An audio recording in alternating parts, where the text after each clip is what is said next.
Not quite a year ago, I made a video where I explained my theory that Flounder from Disney's The Little Mermaid was a simp.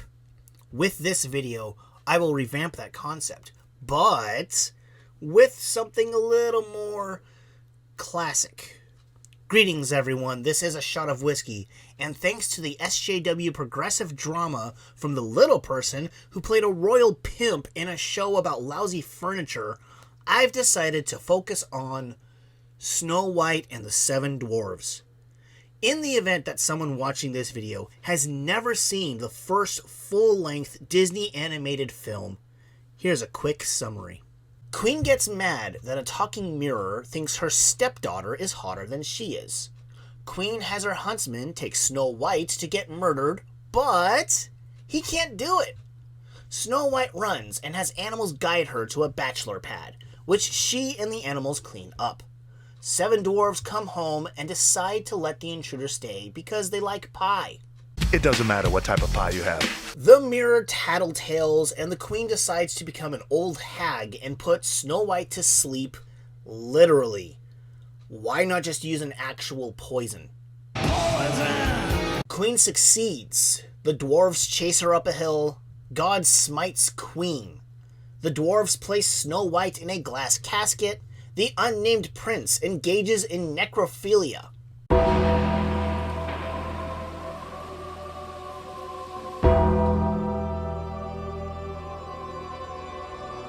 Forest Party. The end. So now the question for this video. Were the dwarves simps for letting Snow White stay with them, knowing that her stepmom was a powerful witch? Well, this one is going to be a bit more complicated than Flounder's situation, I would say, but we're still going to tackle this one. I would argue that sleepy, sneezy, happy, and bashful all fall under the same category. That they side with Doc on everything because Doc is their leader. All of them, except for Grumpy, favor having Snow White staying with them, in particular after she offered to make them gooseberry pie, among other things, as a thank you.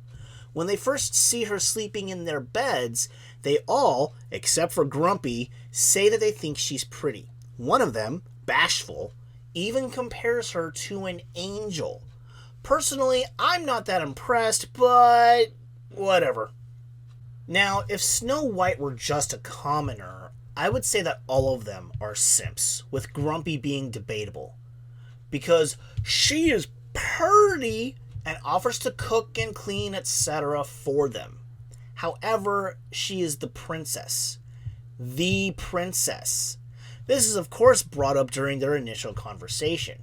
Whether or not they would have done the same thing for some random nobody because she's beautiful could be debated. But that's not what happened. They took in the princess, the literal representation of the kingdom's future.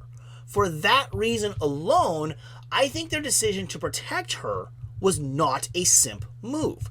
That being said, they aren't completely absolved of being called simps. In no time at all, they allow her to push them around in their own home. You see, along with cleaning up the place after letting herself in, Snow White had also started cooking some soup. She nags at them about not washing their hands, talking down to them like they are naughty children.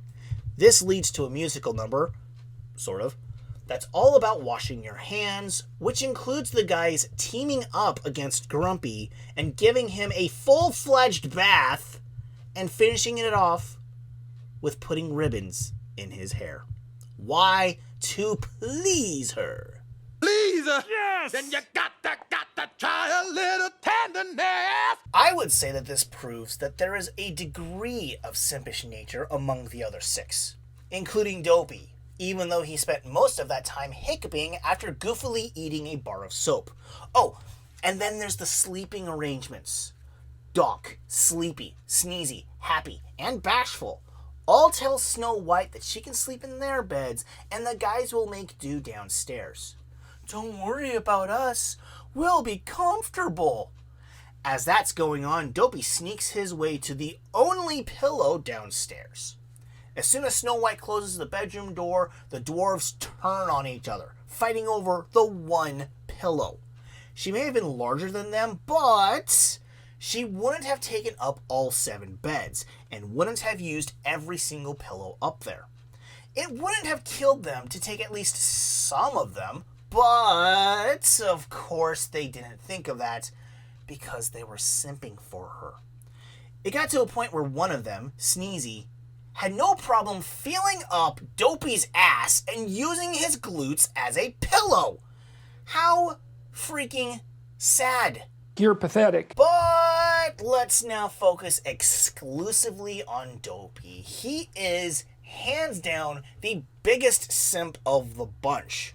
Going back to Snow White nagging the men about their hands, he had no shame in ratting himself out, and was so fixated on her being proud of him that he didn't notice he was walking into a wall instead of out the door with his brothers? Cousins? Anyone know what their relationship is? Are the dwarves related, or are they just friends? What's up with that?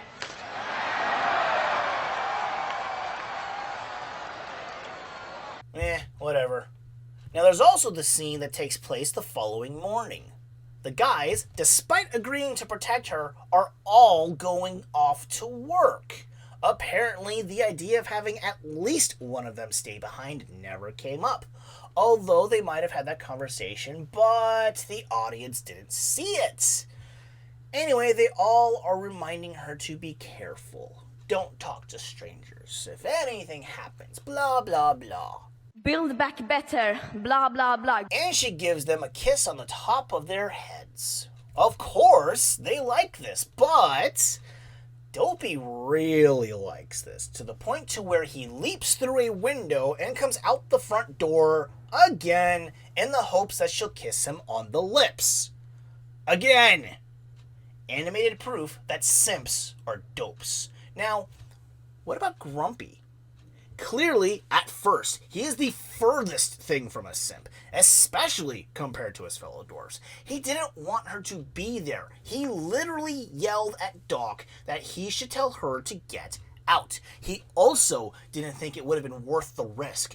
After all, what could they do against an all-powerful witch?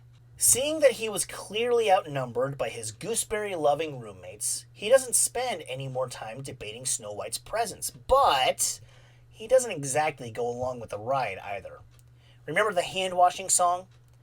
During the first half or so, when the other 6 are doing what they're told, Grumpy occasionally mocks them.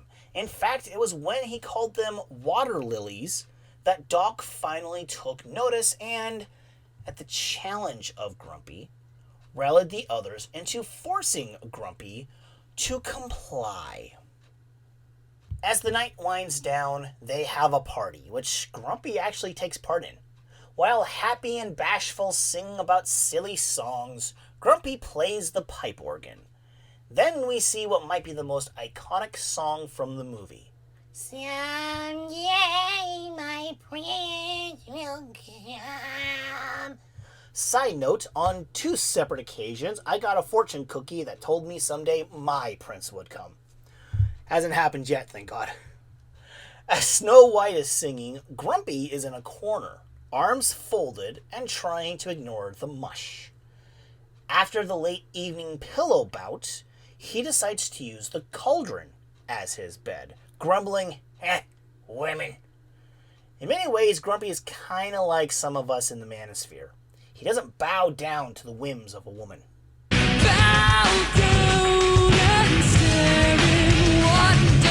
Now, during the scene when the others are saying their piece and getting their kisses, Grumpy is still in the house and is actually trying to pretty himself up. Then, after the others leave, Grumpy gives his own parting words to Snow White, to which she replies, "Why, Grumpy, you do care." And he does, just in his own way. And then she kisses him. After he takes a few steps away from the house, we see him warming up. He liked the fucking kiss. He's falling for her wicked wiles.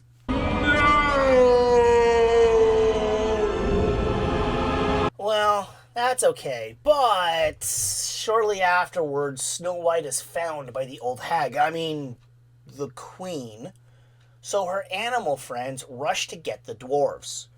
After Sleepy suggests that they may be acting weird because Snow White could be in danger, it's Grumpy who leads the charge back to their home, as well as to get the queen. Would I call Grumpy towards the end of the movie a simp? Let's see. For no practical reason at all, he chose to up his sex appeal because he knew he was getting a goodbye kiss. And he led his roommates into battle against the very same dangerous witch that he warned them about the previous night. So, yeah, I would say that he became somewhat simpish, at the very least. But it should be noted that all 7 of them, yes, including Dopey and the new Grumpy, were most likely aware that Snow White would never marry one of them. Never put out for one of them. Nothing. Although she lives with 7 other men, she's not easy. Why simp for her? As I pointed out, they all understood that she was the literal future of the kingdom. However, I think it's also that they saw her as being a genuinely good person. She's a bloody sweetheart, and even though they all liked the kisses, I believe they saw her as being kind of like a little sister, or maybe a niece, and wanted to do what they could for her because she was just that damned sweet. If she could turn Grumpy into a softie in such a short amount of time, then she must have been One of a kind. an angel, as she was once compared to. Now, if I had to give a definitive yes or no to the basic question, were the dwarves simps, I think I would have to lean more towards the no option, to be entirely honest. Yes, they allowed her to dictate how they lived their lives for the brief amount of time that she was there. Yes, they were enamored by her beauty, which I still do not understand. Yes, Grumpy changed his entire identity in less than 24 hours because of her, but they weren't trying to hook up with her. Well, maybe Dopey was, but the dwarves did what they did because it was the right thing to do. They weren't just helping a pretty girl that knew her way around the kitchen. They were saving a life, one that represented a kingdom. They were, in essence, protecting their home. That's why I would not call them simps, despite them showing some simp signs along the way. Well, that was fun. Maybe I'll do another one soon. Until then, thanks for dropping by, and remember, if you abuse alcohol, you will never have your happily ever after. Waka, waka, waka, waka, waka. Hey, you're a great crowd. Thank you, and thank you. Yes, I did have to make that terrible joke. No regrets.